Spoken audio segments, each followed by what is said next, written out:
എടാ നിങ്ങളെ രണ്ടുപേരെയും പറ്റി ഞാൻ ചില ന്യൂസ് ഒക്കെ കേട്ടല്ലോ. എന്ത് ന്യൂസ്? നിങ്ങളും ആ അമ്മിണിയമ്മയുടെ മക്കളുമായിട്ട് സ്നേഹമാണെന്നോ പ്രേമമാണെന്നോ ഒക്കെ നേരാണോടാ? നായരേട്ടാ വെറുതെ അതും ഇതൊന്നും പറയണ്ടോ. ആളുകൾ കേട്ടാ നേരാന്ന് വിചാരിക്കുന്നില്ലടാ. കൊച്ചു കള്ളന്മാരെ. അപ്പൊ സംഭവം ശരിയാണല്ലേ? ആ പെമ്പിള്ളേര് വന്ന് നിങ്ങളുടെ അടുത്ത് പ്രേമാന്ന് പറഞ്ഞപ്പോ സത്യം പറഞ്ഞാൽ ഞാൻ വിശ്വസിച്ചില്ല. ആര്? ചന്ദ്രികയും കനകം പ്രേമോ? ആ പിന്നീട് അമ്മിണിയമ്മയല്ലേ എല്ലാം പറഞ്ഞത്. ആ പെമ്പിള്ളേര് രണ്ടുപേരെ നിങ്ങളെ കൈ പിടിച്ച് ഏൽപ്പിച്ചിട്ട് വേണം അവർക്ക് കണ്ണടയ്ക്കാൻ. സത്യം പറഞ്ഞ ആരേട്ടാ? അപ്പണിച്ചിട്ട് അങ്ങനെ പറഞ്ഞു? സത്യമായിട്ടും പറഞ്ഞു. ഈ ഗുരുവായൂരപ്പന്റെ മുമ്പിൽ നിന്നല്ലേ പറഞ്ഞു. ഇപ്പോഴാ വെച്ചാ പറഞ്ഞത്. എങ്കിൽ പുട്ടുപാത്രം പോരാ, 2 പഴവും കുടിക്ക് പോരട്ടെ. എന്നാ നേന്ത്രപ്പഴം തന്നെ ആയിക്കോട്ടെ.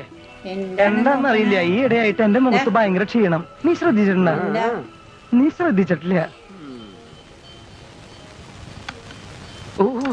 കന്നാസേ, കാലത്തെ ചൂടായത് മോശമായി പോടാ. ഏയ് ചൂടായത് കൊണ്ടല്ലടാ ഈ ടേസ്റ്റ്. പുട്ട് തണുത്ത